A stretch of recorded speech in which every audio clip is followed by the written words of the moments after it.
Good evening. Welcome to the Monday, April 13th regular meeting of the Edina School Board. We do have a quorum this evening. I'd like to call the meeting to order. First item on the agenda is the approval of minutes. We had a work session on March 16th and also a regular meeting. A motion to approve? So moved. Second. So moved and seconded to approve the 2 minutes. Any additions or corrections to the minutes as written? Seeing none, all those in favor of approving those minutes, please signify by saying aye. Aye. Opposed? Motion carries. Next, we ask Dr. Dressen to walk us through this evening's agenda. Thank you, Mr. Chair. Earlier tonight, the board did meet in a work session. At that session, the board addressed the personnel matter as well as took a look at some of our planning for the 2015-16 school year as well as, excuse me, let's try that again. Mr. Chair, I want to thank you. Just a reminder that the board did meet in a work session prior to this meeting. At that meeting, they addressed some personnel issues as well as took a look at the 2015-16 school year, some of the leadership planning going on with that, as well as reviewed the upcoming May 5th Next Generation referendum. The board didn't conclude its business. For tonight's meeting, we're taking a look at approving the minutes, the recognition. We've got some teams that have done some great things over the past months, and we'll be calling them up. We do have a hearing from members of the board, of the audience, the board will be hearing from. There will be a leadership report, just again giving an update on some of the latest happenings within the district. From a consent agenda, we have some personnel recommendations. It's that springtime of the year, so we do have some termination, non-renewal recommendations to address. We have expenditures payable for April, a variety of lease agreements that we have here at the Edina Community Center. Those are annual lease agreements. Under the consent agenda, we also have some contracts, as well as identifying official authorities, cell phone reimbursement plans, field trips and gifts. When we get to the action items, we'll be approving the alignment of the funding for the 2015-16 school year, be taking action on video cameras on buses. This is something we discussed at a meeting earlier this school year. The board also will be approving their calendar dates for 2015-16. Other action is the unrequested leave recommendations. Again, part of our annual process that we sometimes need to address.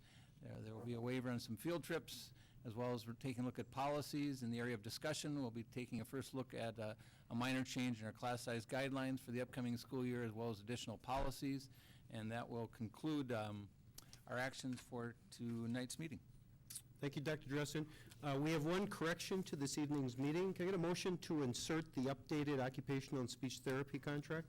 So moved. So moved and seconded to insert the updated version of the family speech and therapy services contract into this evening's consent agenda. Any discussion? All those in favor, please signify by saying aye. Aye.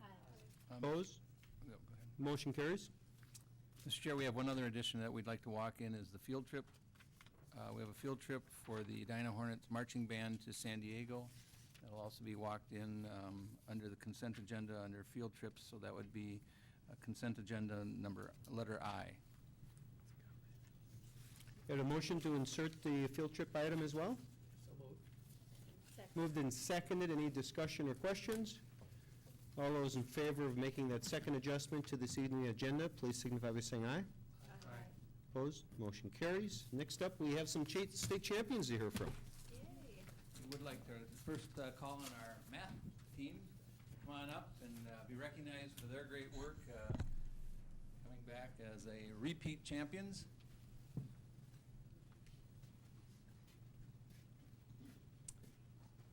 Got our coaches. So Coach, tell us a little bit about the season. Tell us a little bit about some of the experiences about a math competition. We don't always hear about that. So talk a little bit about how that whole process works. The kids take 12-minute time tests in their 2 areas that they choose. And at the end of that time, they can earn up to 7 points for each of their tests. And we have kids up here who only missed 1 or 2 questions all season. So I'm proud of how well they did this year. I'm proud that they beat Wayzata at the state tournament. That's important. So, first-year guy here, talk a little bit about being involved in this, what you see when these kids get together and are practicing, because that's all part of this process too. It doesn't just go take the test. Yeah, I was fortunate enough to be on the math team at Edina my senior year here, and it's just 1946? yeah, that's approximately correct. Yeah. 2006, and it's just such a privilege to be back and to be part of this storied program that Alex has done just such a nice job bringing to where we are today. And maybe back-to-back state championships is pretty cool. So we have practice every week, usually supplied with like cookies by our awesome coach. And so we just get together and socialize and do some cool math problems, and it brings us to where we are today. So let's talk about this. State competition, nervous going into it? How did you think things were going to go? What were your thoughts and ideas as you headed into the competition? Yeah, I think I was definitely nervous, at least a little bit, but I think in the end it was just mainly an opportunity for me to get together with all my friends from the previous years and do some math. So, So how long have you guys, I mean, really, how long have you been working on this together? Because this has really been a team that's kind of hung together over the years. I've been here for the past 2 years, so I wouldn't know too much about that, but 2 years, 2 championships. I guess. So, the day of the event, what was it like getting ready to go? Do you think you're going to be able to pull off a championship? How do you kind of get ready for jumping into that level of competition when you finally have to get to work? We had won last year, and we were even further behind Wayzata then. So we figured we could do it this year too. I had faith in Michael. He carried us a little bit, and it all worked out. So it's a lot of work, but it's also got to be some play. Talk a little bit about just enjoying working as a team and some of the experiences you have. Yeah, a lot about math team is that while you're working, it's also a very fun environment. So usually to prepare for competition, sometimes we have math team parties where we kind of get together, and for the first hour we work on math, and for the rest of the day we just kind of have a little party to celebrate. And at competitions, it's also very fun. We're all very supportive of each other.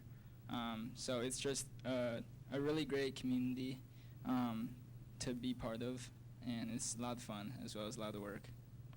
So let's talk about the work. So how does this carry into the classroom? Are you focused on math as far as an interest in your learning as well, or is this just a hobby?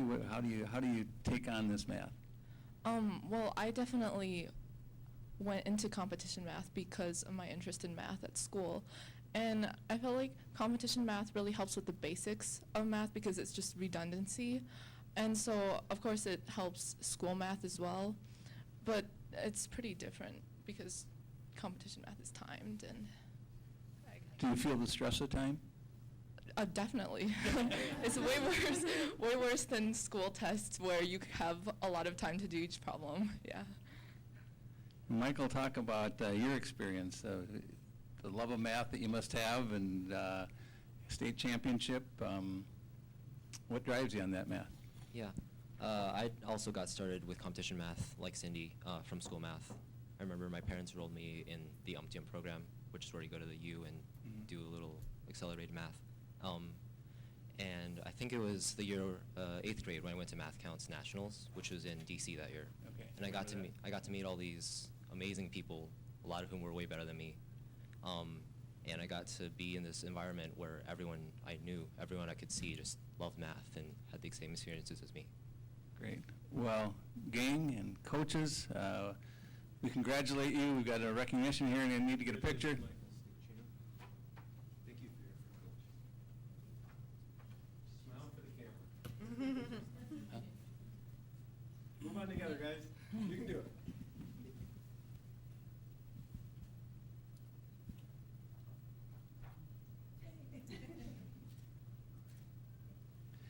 So before we go, we should get introductions here, gang. We missed that. So let's just go down. I'll hand the mic down. Just go down.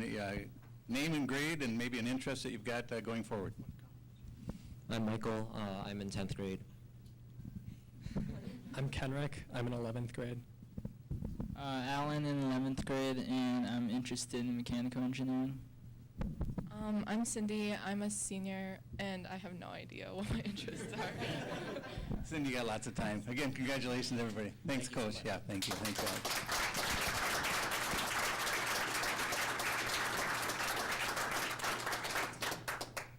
think last year if we had been having this, we probably could still had snow on the ground, I'm not sure. But it's this time we want to recognize the boys Alpine ski team, if they could come up, and Coach Nelson.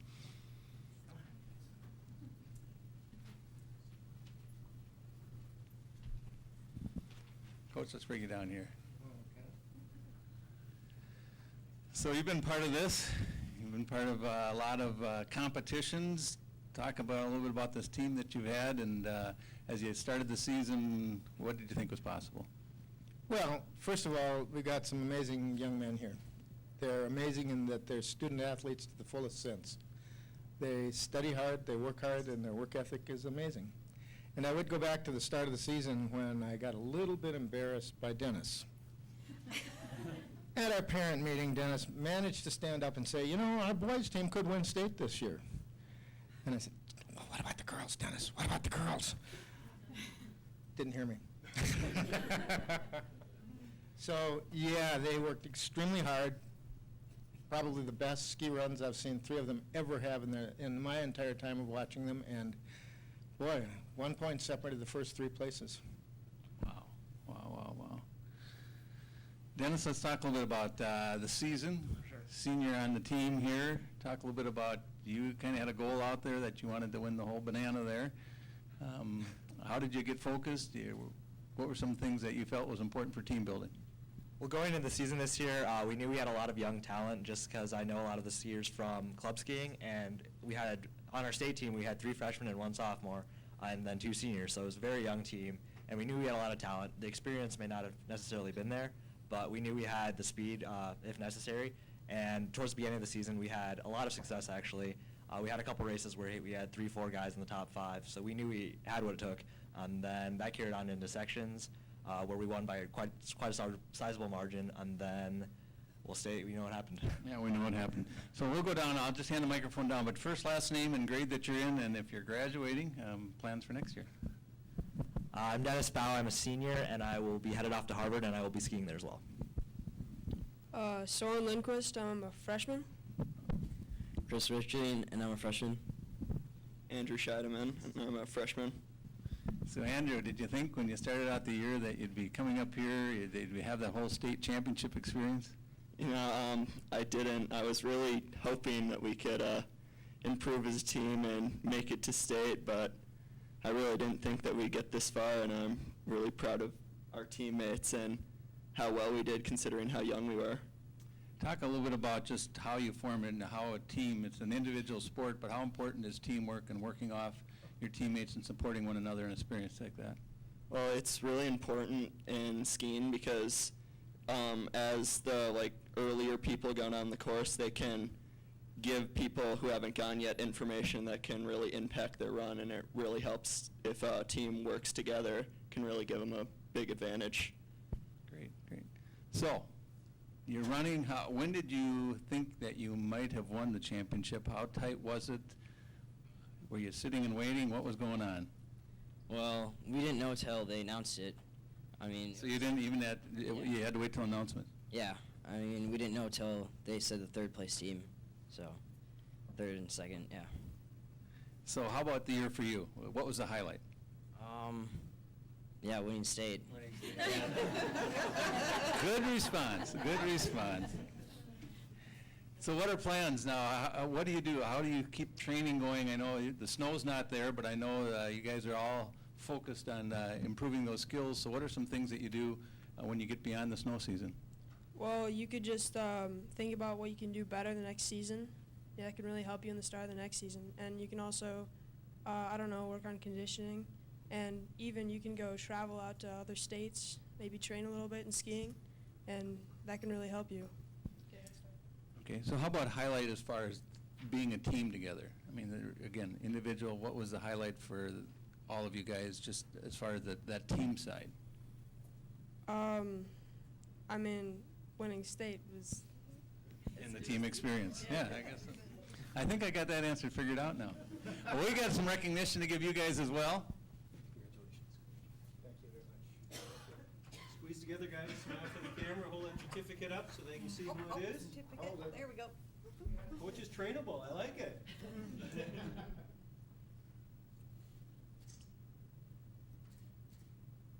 Congratulations, everybody.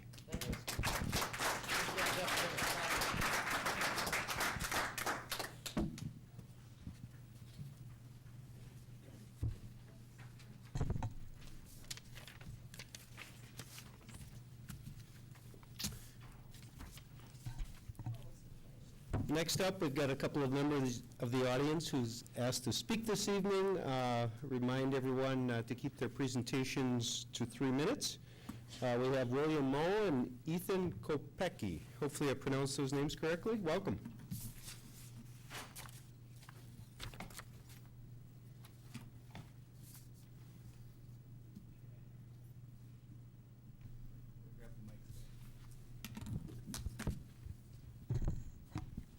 All right, so you're on.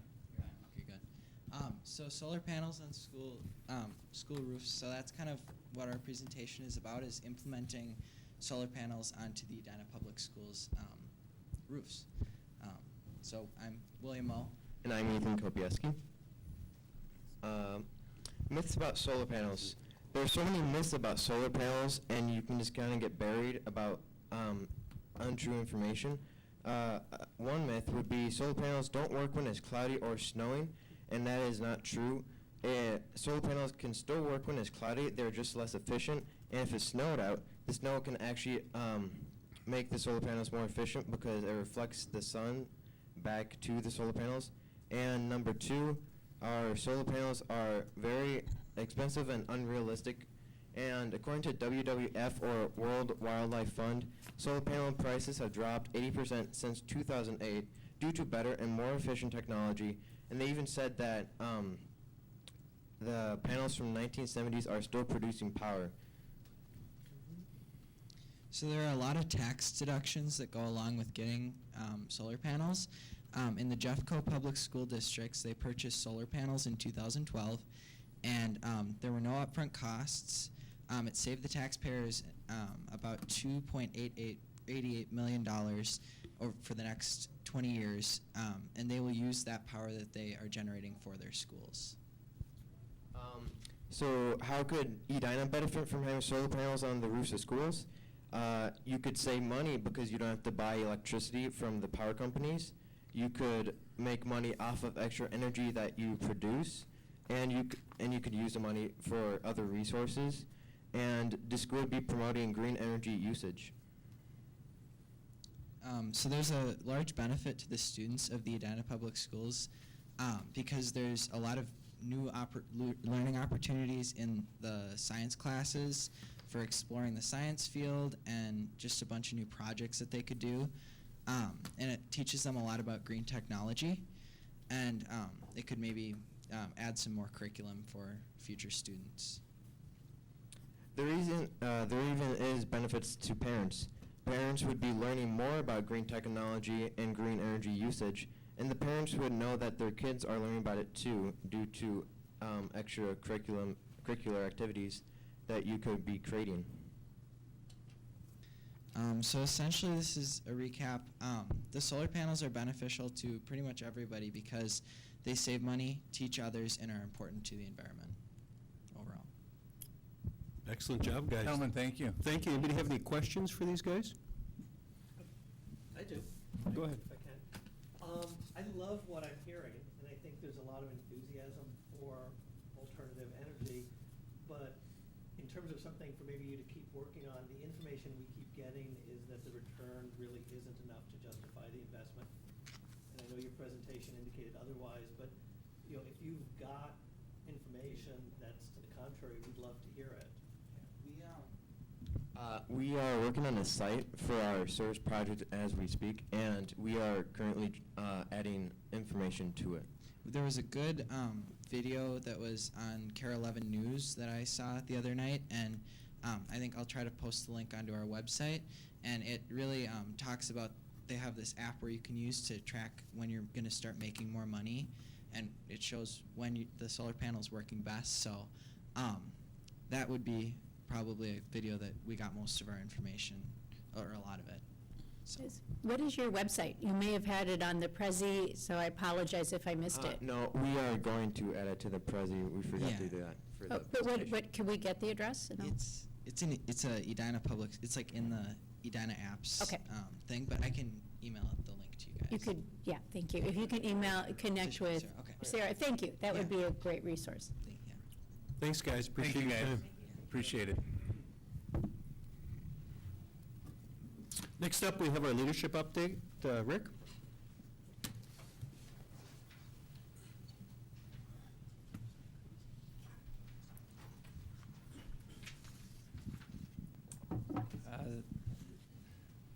Mr. Chair, members of the board, this is kind of that monthly report, and I'll probably ask, there's a variety of slides coming from our leadership team, so I may ask them just to make sure they can grab a mic or be at a spot. If not, come on up and join me if you wish. But just again, trying to give an overview to the board and the community on some of the leadership things happening in our district as it relates to our strategic plan. Again, we have these 3 areas of focus: our personalized learning for all, our coherent programming, and we've got all those studies moving forward. We're going to see over the next 3 months a lot of information about our birth through grade 5 and our secondary plans, as well as our community education study. The facility study also moving forward, obviously, with our upcoming referendum. And then some of the partnership work we're doing, a lot of exciting things happening around that. I'm going to ask Randy Smazel, our Director of Teaching and Learning, to just give us a brief update on some of the professional development planning going on, as well as some of the other work happening in the Teaching and Learning Department. Randy. So, good evening. One of our projects that we're working on is developing a 3-year professional development plan.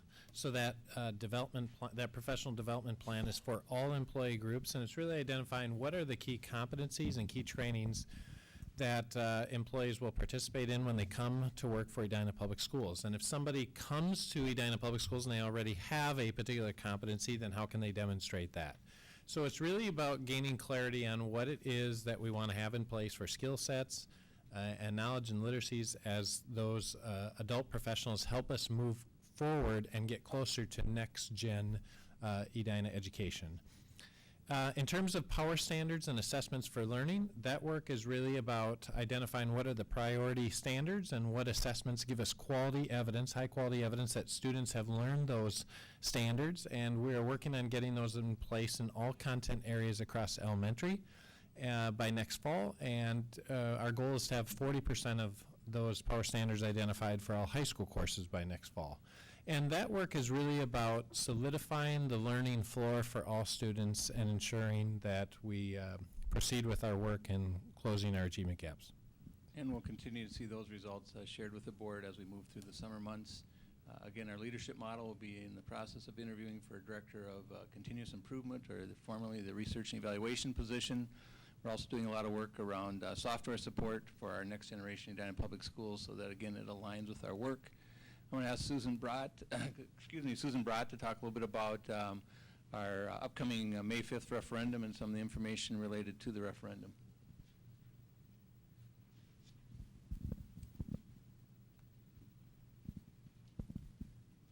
Susan and her team has been busy providing information to the community about the upcoming vote. Thank you, members of the board, Superintendent Dressen. Yes, so we just have a few slides just to kind of go through, trying to give regular updates at school board meetings to kind of let people know where we're standing.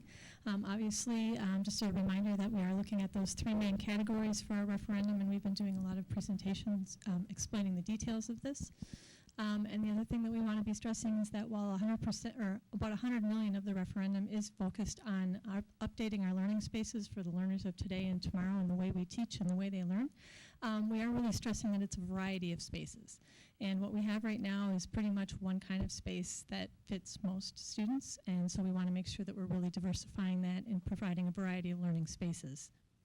So that doesn't mean that we're knocking down all the walls and having everything open. We are looking at maintaining direct instruction classrooms, but also looking at spaces for individual, small group, and large group collaboration. Again, the timeline, we've been doing a lot of informational sessions and dialogues, and I'll talk a little bit about that more. Absentee ballot began voting, the no excuses absentee voting began March 20th, and that continues through Monday, May 4th. And then obviously that is our timeline, that if it is successful, sort of a how does the design work happen and how does the bid development work, and then again the construction starting in the spring or summer of 2016, and a lot of that is related to the reason, as you recall, for your decision of putting it on the ballot in May was that we get that jump start on construction. If we were to move into November, the construction would be pushed back another year, given that fact that in Minnesota we have limited times on when we can do construction. So some updates since the last board meeting on March 16th, I'm sorry.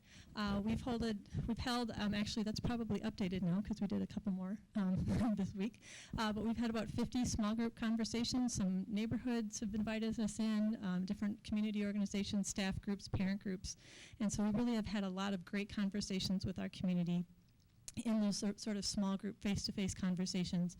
We've had two obviously big public meetings, or the big community-wide meetings. We have one more next Monday, April 20th, which is sponsored by the League of Women Voters at City Hall at 7 o'clock.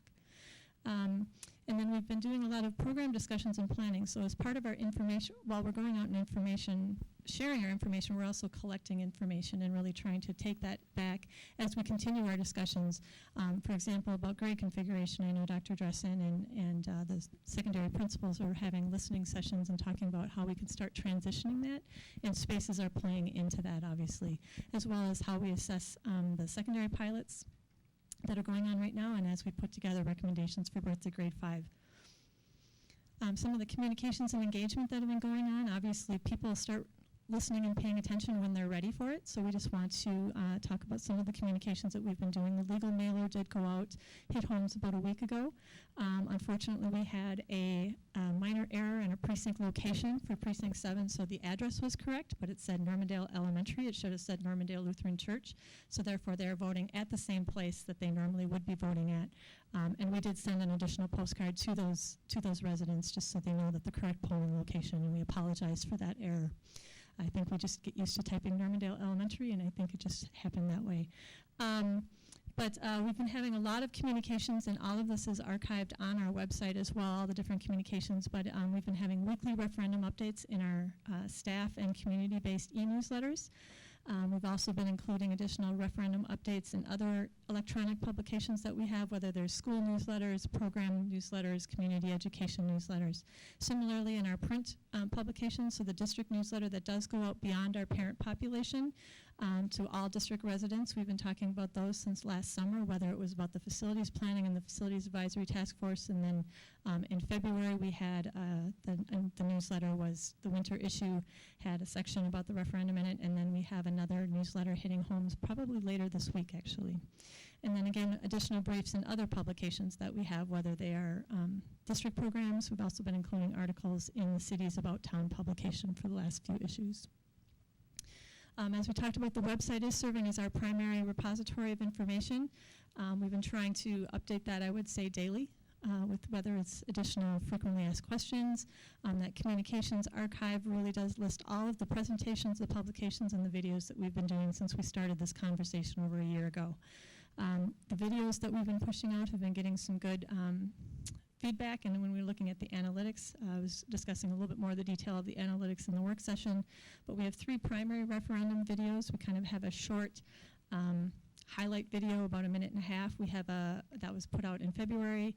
In March, we put out a video, as we saw at the last board meeting, about what our next generation learning spaces. And then just last week, we put out a longer overview video, about a 9.5-minute video, kind of talking about each of the components of the referendum. And those have been receiving good views, whether they go directly to, sometimes they're embedded in the website, so those are a little bit more difficult to track from an analytics standpoint. But we have been seeing people viewing those and sharing those as well. So hopefully that's another way we can reach people, because we know that sometimes it's print, sometimes it's electronic, sometimes it's face-to-face, and we're trying to use all of the tools that we have. We also have some additional videos available online that are related, while not directly about the referendum, but they are about the strategic plan, which led us to this point. Our educational competencies, which is why we need the kinds of spaces that we want to make sure that our students are getting those competencies. And then we have another video coming out later this week about grade configuration. And so just kind of talking about those and how they play into our work going forward. And then finally, we're utilizing social media probably more than we have in previous elections and in communications, but we're actively navigating our district Twitter and Facebook accounts and our YouTube and video accounts, which is where our videos are. So we're really trying to make sure that we're hitting voters wherever they are and continuing to move forward with that. Some of the common questions that we're hearing about, a lot of the questions that we're hearing about actually are more about city decisions, and so we're trying to understand and provide answers from the district perspective as they relate to us, but some of those decisions get beyond our governance. So we're responding to some of those. Naturally, people have questions about tax impact, and so we're trying to explain that as best we can, especially how does that relate to the other levies that they're seeing on their property tax statement, and then some specific questions about the long-term, how the debt was structured long-term. And so helping people understand that while we do have a bond going off in 2023, they won't see a dramatic decrease in their taxes because the way we structured the debt to kind of keep it constant. We are dealing with questions about grade configuration again. As we talked about last time, the timing of it, the transition planning that we're doing with staff right now, and some conversations that we'll be having with families later this spring and in the fall.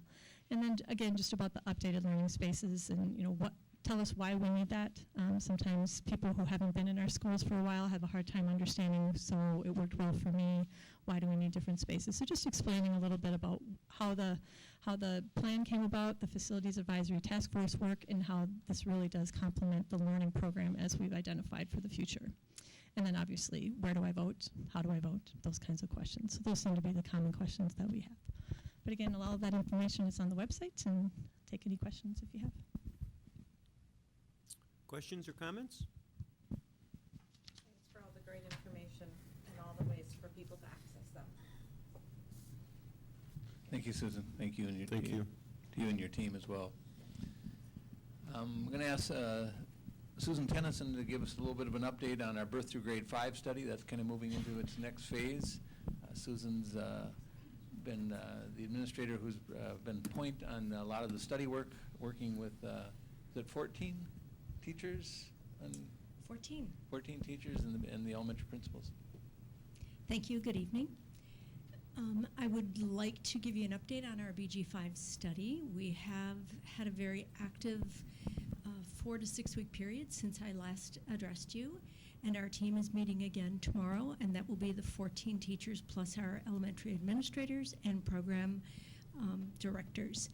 We have, through quite a bit of site work, visiting other sites, as well as site work within our own district, some research that is happening at the local, national, and international level, created some options around the 4 core strategies. We realize that we have some options that probably need some refinement, and that will be much of our work tomorrow, to refine those options and also to plan for some additional stakeholder feedback on those options once they're finalized. We have also launched our Next Gen pilot process for the Birth to Grade 5 program.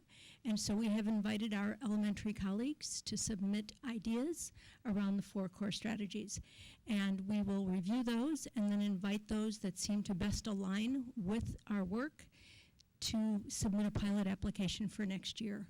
That process will be completed by the end of May, so we have a really good sense of the pilots that will be in place next year. We are looking to have pilots across the all 4 of the strategies and across the 6 elementary sites. And finally, we do anticipate bringing a report of our learning and our recommendations to the board in June of this year. So thank you.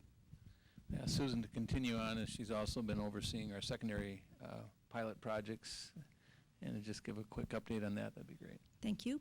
Some really exciting learning around our secondary pilots, and we anticipate all of the reports will be in by April 20th. We already have some reports with some interesting findings and learning. The exception to that will be the May term pilots, which obviously won't be completed by May 20th, so, excuse me, by April 20th. So we will be looking at having those reports, and that would be world travel related to May term and the May term pilot itself. We will ask that those final reports be in by June 13th, so we can report those to you by June 20th. Thank you, Susan. Thank you. Brandy, I have one more. you have one more?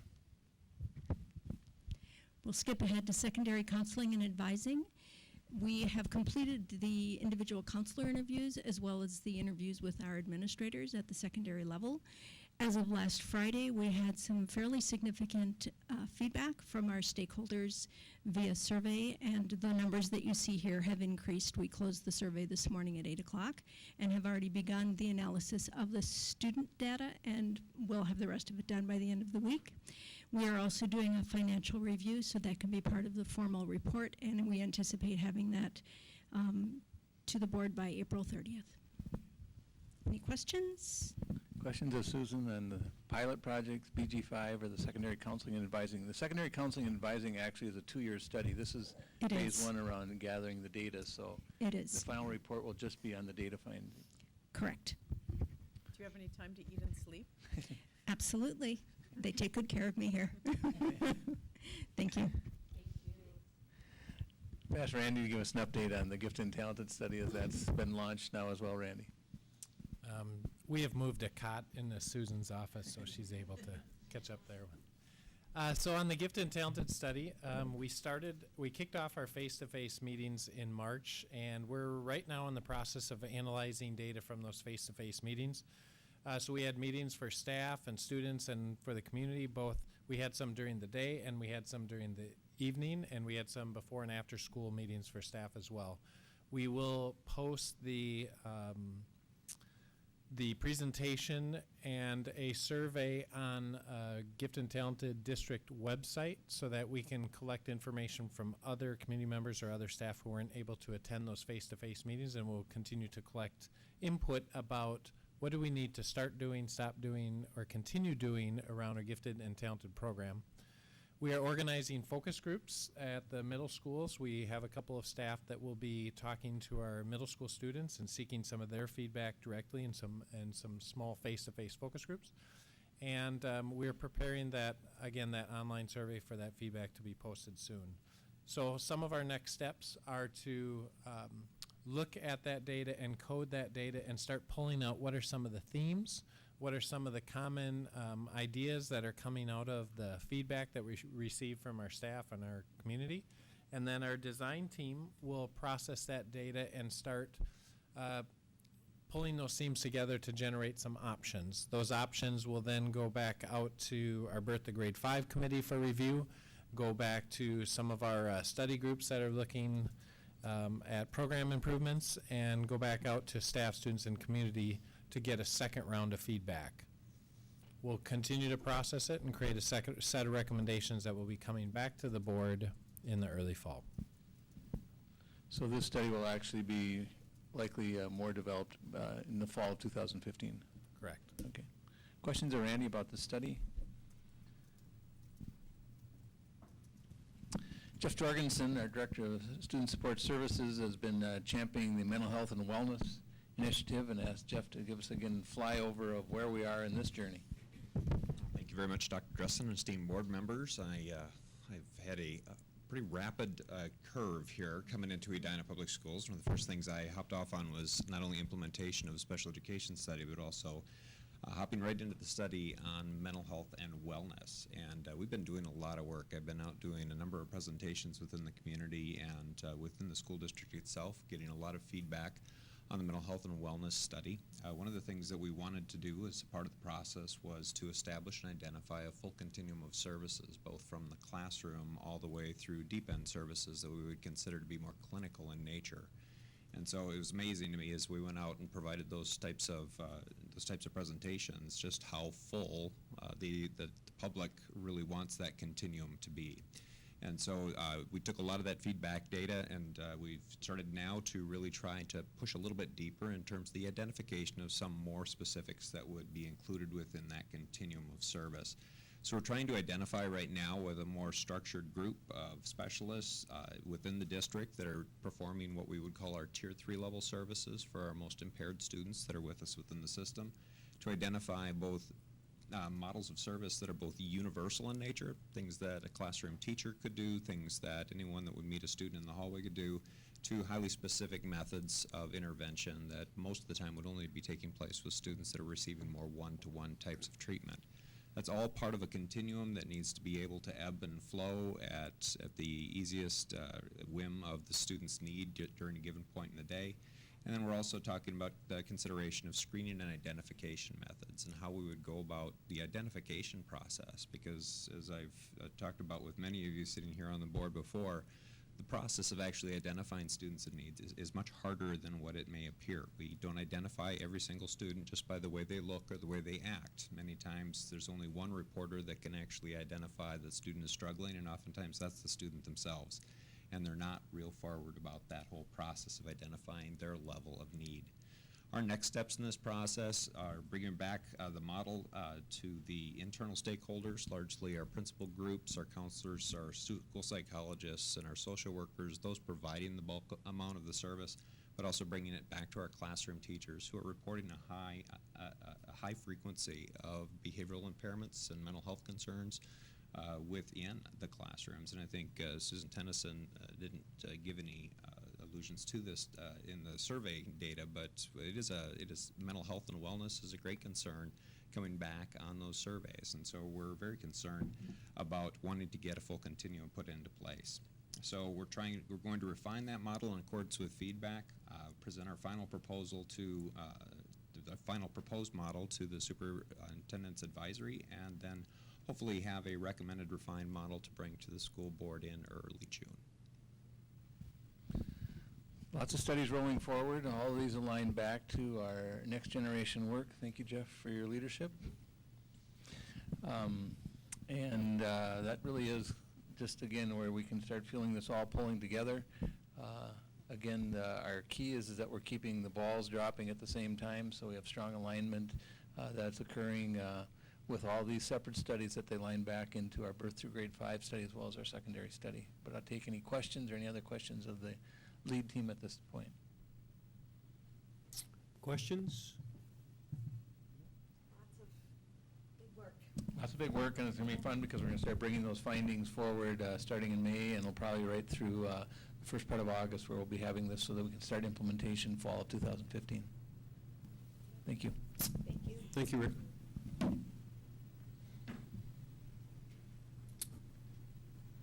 Next up is our consent agenda. Can I have a motion to bring that item to the floor? So moved. Second. So moved and seconded to approve our consent agenda. Dr. Dressen, could you walk us through the details, please? I will. Again, we have personnel recommendations as well as terminations, non-renewal. That's required by state statute and contract for those involved with that. We also are doing our expenditures payable for April 6th. We do annual lease agreements in the community center for a variety of organizations, and so we've identified those for tonight. Again, we had good cooperation on those items. As relates to a contract for family speech and therapy services, again, it's a one-year contract that we're supportive of.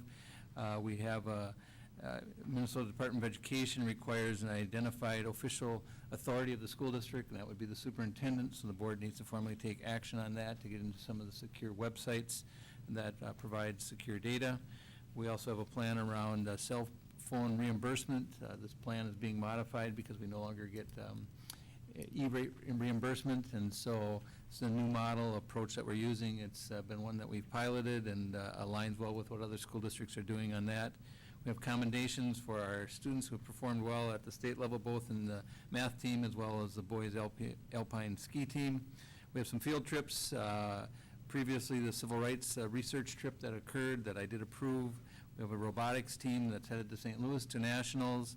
We also have the band headed to San Diego over our winter break next year. That is included in there. And then we have gifts from the community to Concord, to Countryside, and to the Thespian Group. And that would conclude the consent agenda items for tonight. Thank you, Dr. Dressen. Any items anybody would like to, questions or items removed from the consent agenda?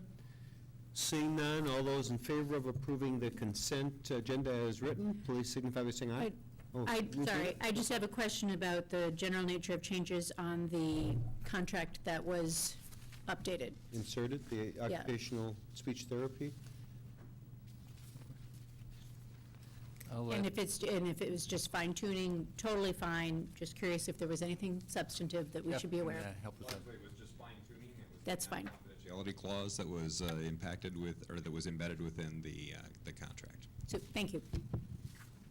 And Kathy, go ahead. I have a question about two of the field trips provide for buses leaving at 12:30 a.m. and 9 p.m. And our field trip policy is pretty clear that we have no overnight travel in buses. So I'm just Yep. I'm a little concerned about that. Have we talked about why are we aware that we're making a policy exception here for those?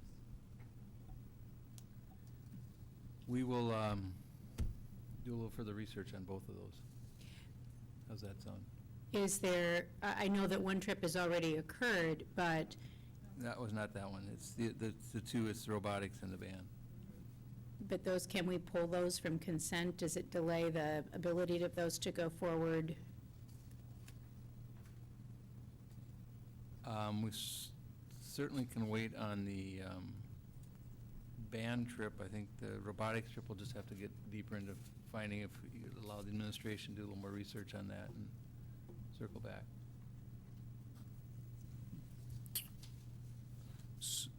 So I'm hearing a motion to put the robotics trip on hold, taking it out of consent agenda and effectively tabling it until our next meeting? Am I understanding that correctly? Their travel is April 22nd, so I'm not sure that it is practical. And they're going to a national competition. Again, not practical, but I think it is important that somebody circle back with the administrators who are approving the trip and are looking at these arrangements, because our policy is pretty clear. It says vehicular transportation cannot occur overnight. So Right. we've got two trips where that's what they're planning. So we need to think about why Yep. we're doing that. So we'll have to follow up on those two trips. So can I suggest a friendly amendment? We're including them and approving them as part of the consent agenda contingent upon them meeting our policy requirements. That's correct. Thank you. Yeah. Well, I don't You'll know have that it's to check. possible to. I don't know that, the robotics one is going to be able to meet it. I would say contingent upon Dr. Dresden having further discussion with the administrators and proposers of that trip so that we understand why the necessity for that, and that he assures himself that we are taking every due precaution to make sure that those students and staff will be safe. That's correct. excellent. Any additional discussion? All those in favor of approving the consent agenda as amended, please signify by saying aye. Aye. Opposed? Motion carries. Thank you, Kathy, very much for finding that. Next up, we have our action items. We have the general fund budget adjustments for 15-16. We saw this last meeting. Can I get a motion to bring it to the floor? So moved. Can I have a second? Second. It's been moved and seconded to approve our fund budget alignment plan. We did discuss this last meeting. Any, as you mentioned earlier, there is no changes from what we previously saw? There are no changes. This process started in December, and as I reported before, we've looked at a variety of data, and the Alignment Task Force, administration and staff worked on a combination of solutions here with the ultimate goal to maintain alignment to the next generation plan and remain neutral in terms of impact. We didn't have a dollar amount, but if we were going to have enhancements, we also wanted to have corresponding adjustment or realignment in funds. And you have all that information in your report. So the enhancements that are recommended to be approved are all one-time, and again, aligned to our continuum of work with the next generation programming and facility plan. We do have a combination of one-time and ongoing reductions to fund that, with a net result for 15-16 of an additional just a little over $176,000. I do want to point out one correction in the PowerPoint. I believe in the board packet it is page 202 in your board packet. It's on the slide that says proposed enhancements one time. The total, there's just transposition error. Instead of 748,000, it's 784,000, which you'll see later in the presentation. is correct and accurate. So I do want to point that out. We'll continue to monitor the legislative session as the session continues to move forward. We are hopeful that for 1% and 1%, hopeful, and we won't know till it's all said and done. We're also monitoring enrollment very closely. Kindergarten enrollment isn't quite where we had projected, and so we'll continue to monitor that and incorporate adjustments accordingly in the detailed budget we bring you in June, and also the bond election and various grants that we're working on, we'll continue to monitor. But now, with the approval of these overall parameters that you will approve or are being asked to approve tonight, then in the business office, we do our detailed work with the entire staffing budgeting, non-staffing budgeting, and all the account codes, and prepare that information in the next 6 to 8 weeks to bring forward to you in June for approval. And I would answer any questions that you have. Thank you, Margot. Any questions, comments? All those in favor of approving this with the one typo correction, as Margot pointed out, to approve the 14-15 budget alignment plan and the implementation of the plan and the development of the 15-16 general fund budget. All those in favor, please signify by saying aye. Aye. Opposed? Motion carries. Thank you all.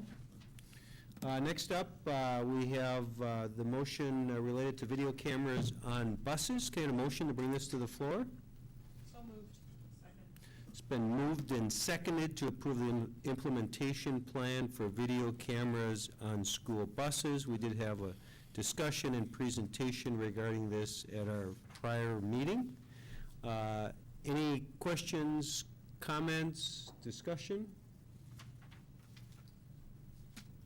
Nothing has been changed in terms of what you're proposing or what the costs are going to be that's different from our discussion last month? No, nothing has changed. I did note the Sun Current did say the board had already approved it, but no, the approval request is coming tonight. Last time was a report, but nothing has changed. And also, just a side note, the cost of implementation is $25,000 a year, and it's going to roll out over several years. Yes. Additional questions or comments? All those in favor of approving the implementation plan for video cameras on school buses, please signify by saying aye. Aye. Opposed? Motion carries. Next up, we have our 15-16 school board meeting dates. Can I get a motion, please? So moved. Second. It's been moved and seconded to adopt the following meeting dates for our 15-16 school year. We do end up with several meeting dates on Tuesdays because of holidays. Any discussion or questions? All those in favor of approving the calendar for meeting dates as presented, please signify by saying aye. Aye. Opposed? Motion carries. Next up, we have our unrequested leave recommendations. Can I get a motion to approve? So moved. Second. It's been moved and seconded to approve the unrequested leave recommendations. Gwen, a little background, please. Yes, unfortunately, we have, due to the changes with some of our staffing at the elementary and secondary level, we have 2 teachers who are tenured, but unfortunately, at this time, we do not have positions for them, and so I'm requesting to place them on unrequested leave of absence. And if a position does come about, I would be more than happy to call them and work to get them back enrolled on our staff. I'd welcome any questions. What areas were they specific? Were they? Yes, one teacher is entitled to a half-time position, and she is a kindergarten teacher. And the other teacher is a Spanish teacher. And we have, this coming year, we have had a number of shifts with world languages. So we have more students taking Chinese, more students taking some of the other languages, as well as American Sign Language. So we don't have quite as much of a need with Spanish as we have had in the past. Thank you, Margot. Additional questions or comments? Gwen, I mean. That's We did all start right. at 5 o'clock. I answered to Mark as well. Additional questions? All those in favor of approving the unrequested leave recommendations, please signify by saying aye. Aye. Opposed, motion carries. Next up, we have the one-time waiver to students under policy 538, field trips. Can I get a motion, please? So moved. Second. So moved and seconded to approve a one-time waiver to field trip policy 538 of the 18-month prior notification requirement. Discussion, background, questions?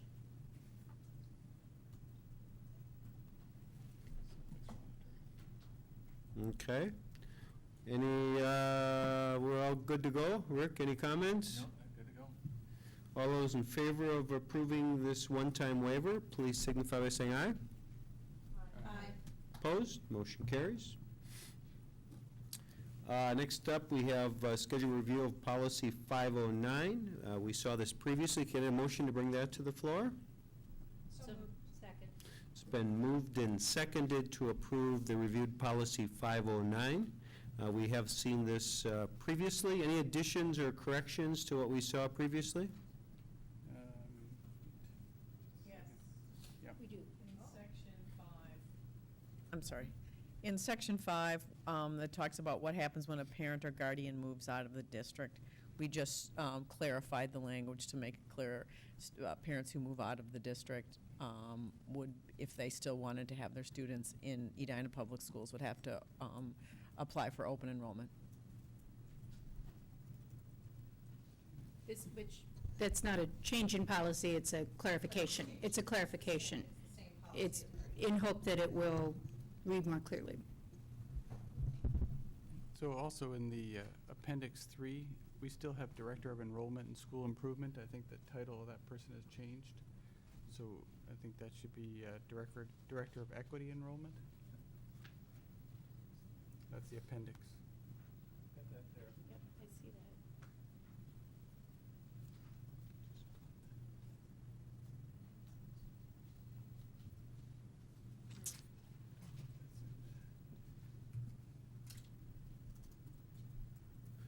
Any other comments or questions?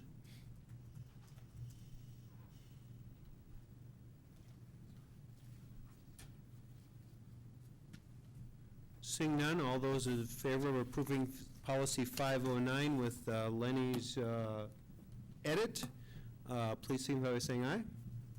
Aye. Opposed? Motion carries.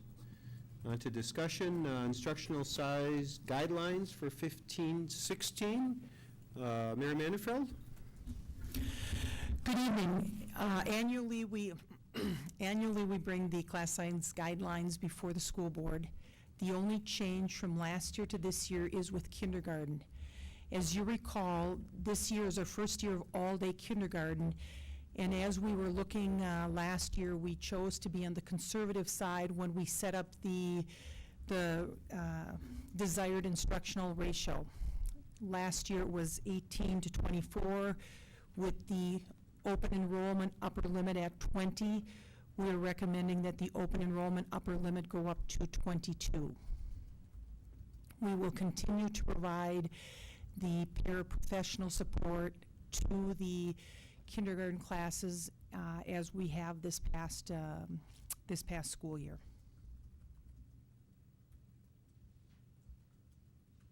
Thanks, Mary. Any questions or comments? Can you just help explain what that might mean in everyday classroom, what that change would mean if I were a parent bringing in a kindergartner? So one of the things that could happen is, if in our full-day kindergarten classes in the past, we always capped them at 24. So a parent wouldn't recognize anything different if they've been in a full-day class before. They might have a few less kids. It could be 22. It could be 23, or it could be 24. But our upper limit for non-residents would be capped at 22. So as I'm placing students right now And as Margot Bach indicated earlier, kindergarten numbers are a little less than what we have anticipated and seen in the past. It would allow a few more opportunities to place some students. I think the piece we were most concerned about is what was it going to look like in first grade. And so one of the things that we were concerned about is if we started at 22, were we going to find first grade classes the next year at 24? And so based on the data from this year, and again, it's 1 year, that is not what we've seen. And so I think until we, really have some multiple years of data, we're going to have to continue to monitor and adjust with this. I think so, yes.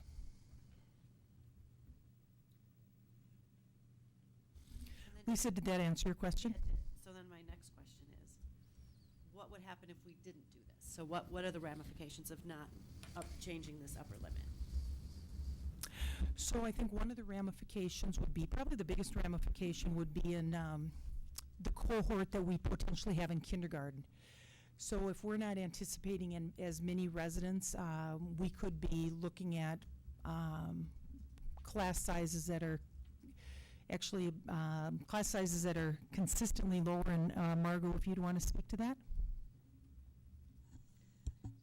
Certainly, there's a financial implication. I mean, there's an instructional implication in open enrollment, but let's just say there's 20 less students in kindergarten. That's $250,000, roughly. I mean, give or take a little bit. So that's some of what we're looking at is the ability to. Each year is a little unique, and I think that's what you hear Mary referring to. But yet trying to. So there's absolutes, but sometimes we need a range or to be able to modify in a given year because something is lower or higher. What this does do is still meet the overall guiding district-wide policy that the board has, not to bring in about roughly the same amount of an open enrollment that we have resident students choosing other educational options within the district. So we're keeping that overall arching theme or guiding principle, if you will, in mind as we make this recommendation, but we're just seeing an unusually low amount of resident kindergarten for this particular year, and yet responding to the fact that now we have a year of history, as Mary referred to, with what is the transition like now with all-day, everyday kindergarten into first grade, where normally we see a bump there. The kids are here in the everyday program. But definitely financial if we don't, and it's not just 1 year.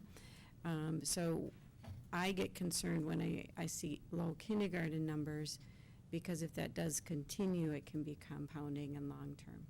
So. Additional questions or comments? I guess the last piece I would just add is the numbers aren't really, so this isn't much different than what we used to have. When we had full days, we'd have them capped at 24. The half days were 19 to 21. And then eventually what began to happen is more and more families wanted full days. So at one point we went from maybe at one elementary school, 2 sections of half day and 2 sections of full day to 3 sections of full day and 1 section of half day. So my guess is when we look at the total numbers, it's going to be pretty similar to what it's been in the past.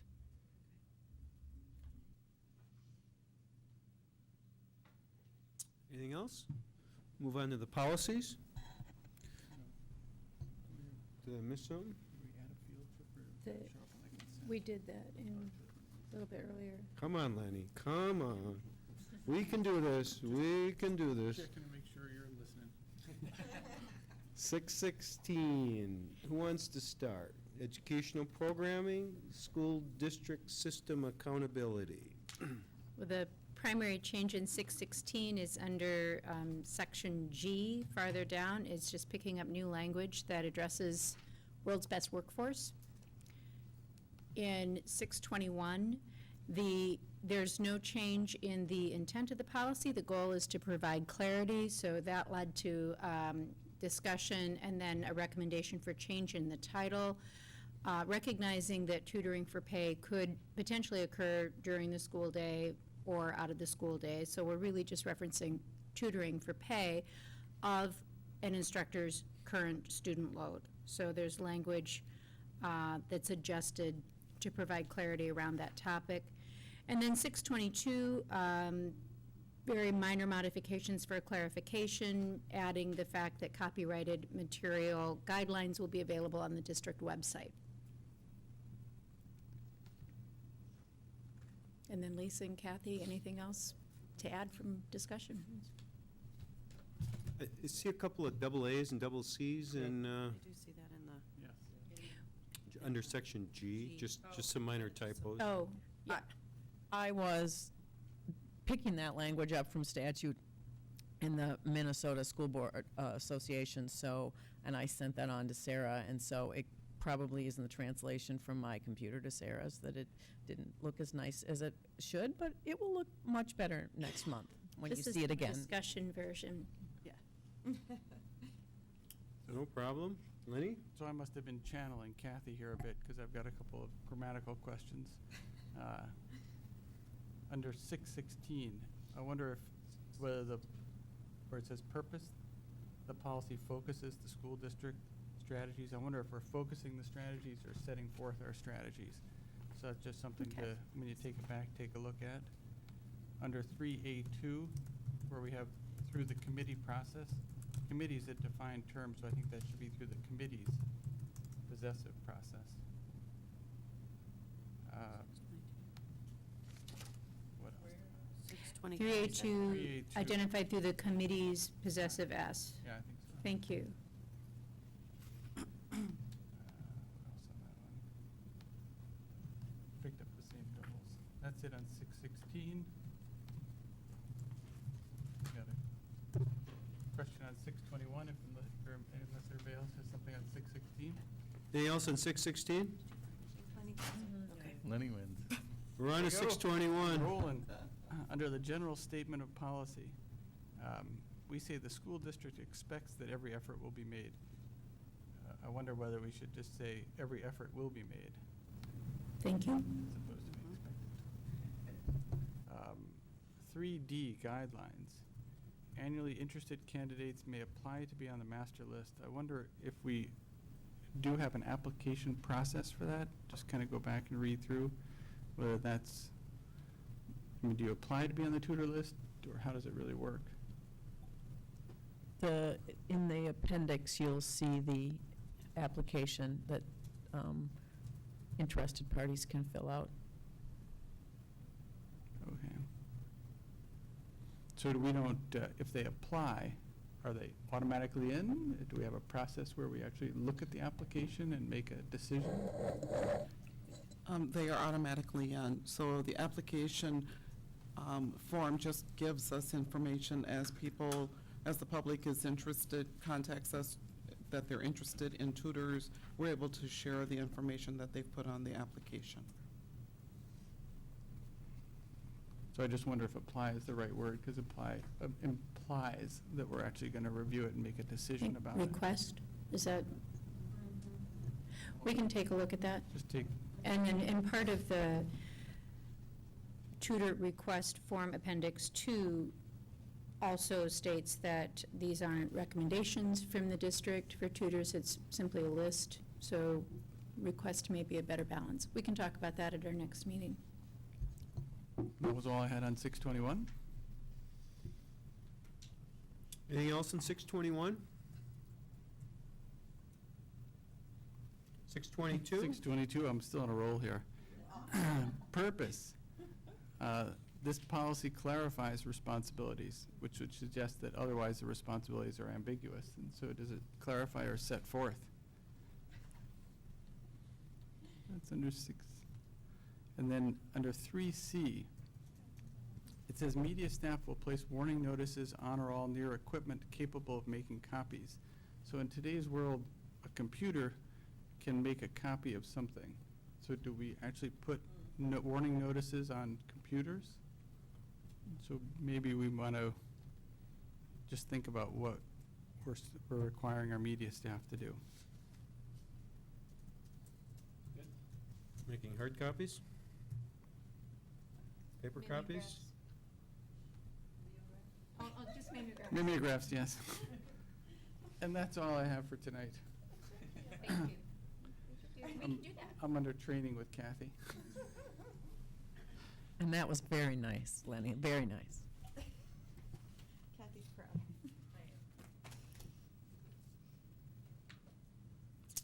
Any additional comments on policies?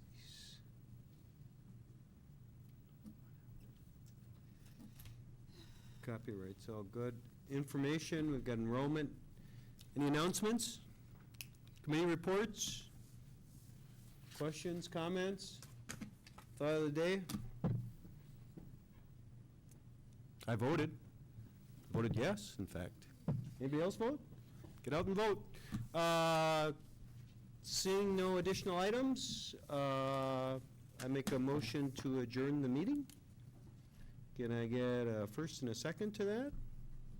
So moved. Second. So moved and seconded. Any objection adjourning at this time? Seeing none, we are adjourned. Thank you all.